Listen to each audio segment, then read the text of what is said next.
अस्सलाम वालेकुम एवरीवन, कैसे हैं आप सब लोग। उम्मीद करती हूँ आप सब लोग एकदम अच्छे होंगे। और आज का जो मेरा टॉपिक है वो रिलेटेड है कि आप बिना एजेंट के दुबई किस तरीके से अपना विजिट वीज़ा अप्लाई कर सकते हैं, क्योंकि बहुत सारे लोग होते हैं जिनको ये चीज़ करनी नहीं आती है। वो एजेंट्स के थ्रू अपना पैसा भी बर्बाद करते हैं और फिर उनको एट लास्ट उनको वो विजिट वीज़ा कभी कभी वो लोग नहीं भी प्रोवाइड करवाते हैं, उनके पैसे भी चले जाते हैं। तो बहुत ज़्यादा कॉम्प्लिकेशंस आती हैं एजेंट के थ्रू। हाँ, कुछ एजेंट्स होते हैं जो काफ़ी अच्छे होते हैं, या फिर अगर ये कहिए कि आपके बहुत करीबी जो होते हैं, जो आप जिन पे भरोसा कर सकते हो। ठीक है, तो ऐसा नहीं कह रही हूँ मैं कि सारे एजेंट्स जो हैं वो खराब हैं, बट कुछ एजेंट्स ऐसे होते हैं जो ये सारे काम कर जाते हैं, जिनको जो फर्स्ट टाइम दुबई आ रहे हैं और उनको पता ही नहीं होता है कि हमें जो है किस एजेंट के थ्रू हमें जाना चाहिए, या फिर कौन सा एजेंट हमारे लिए सही होगा जो हमें हमारे लिए विजिट वीज़ा प्रोवाइड करा दे और कम पैसों में हमारा सारा काम करा दे। ठीक है, तो इसीलिए आज मैं ये वीडियो बना रही हूँ ताकि जो लोग परेशान होते हैं और जिनको किसी भी एजेंट के थ्रू नहीं आना है, वो अपने आप अपना विजिट वीज़ा खुद लगाना चाहते हैं, तो वो ये वीडियो एंड तक देखिए, ताकि मैं आपको इसमें A to Z सारी चीज़ें मैं बता दूंगी, जिससे कि आपको अपना विजिट वीज़ा लगाने में कोई भी प्रॉब्लम नहीं आएगी। ठीक है, तो चलते हैं वीडियो की तरफ। तो जो सबसे पहला पॉइंट होता है वो होता है डिटरमाइन योर एलिजिबिलिटी। मतलब आप एलिजिबल हो दुबई आने के लिए या नहीं हो, उसके लिए आपके पास क्या क्या चीज़ें होनी चाहिए। ठीक है, तो नंबर 1 चीज़ होती है आपके पास वो पासपोर्ट होना चाहिए जिसको दुबई अलाउ करती है, जिस कंट्री को दुबई अलाउ करती है। ठीक है, तो आप ऐसे कंट्री के पासपोर्ट होल्डर होने ही चाहिए हो। ठीक है, दूसरी चीज ये हो जाती है कि आपके पास वैलिड रीजन होना चाहिए क्यों दुबई आ रहे हो।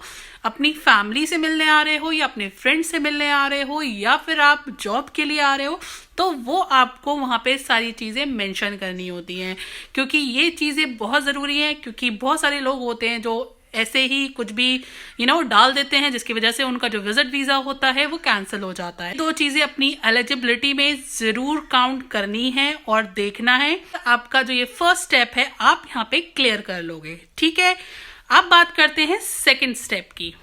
आपके पास पासपोर्ट होना चाहिए और 2 पासपोर्ट साइज फोटोग्राफ होने चाहिए, और आपके पास ट्रैवल इशनरी होना चाहिए, और आपके पास आपका जो फाइनेंशियल सपोर्ट होता है उसका प्रूफ होना चाहिए।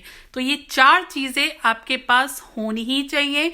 इस रिक्वायरमेंट में आपको फुलफिल करनी ही है ये सारी चीज़ें, क्योंकि ये सारी चीज़ें लगकर ही आपका विजिट वीज़ा कंप्लीट होगा।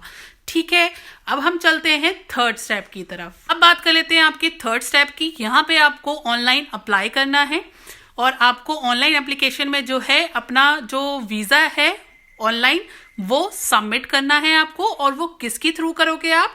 GDRFA के थ्रू करोगे आप। वीज़ा है, उनकी ऑफिशियल वेबसाइट है GDRFA।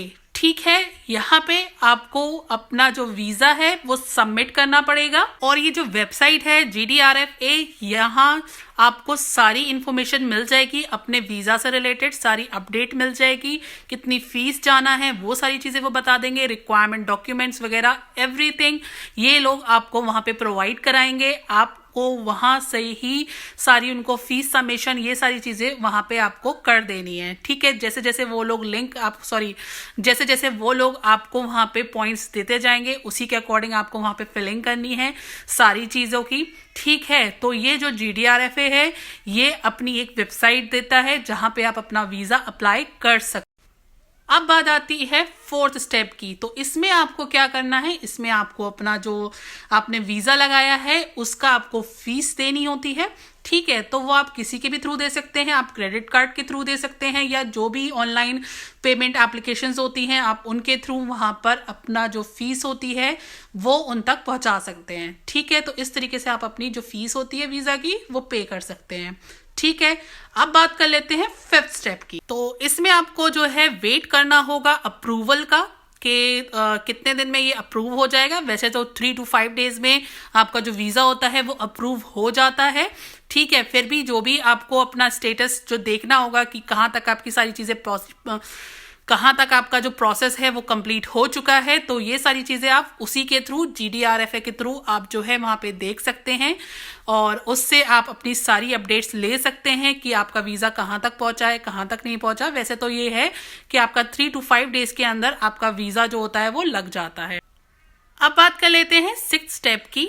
इसमें आपको क्या करना है, इसमें आपको अपना वीज़ा जो है वो आपको मिल जाएगा।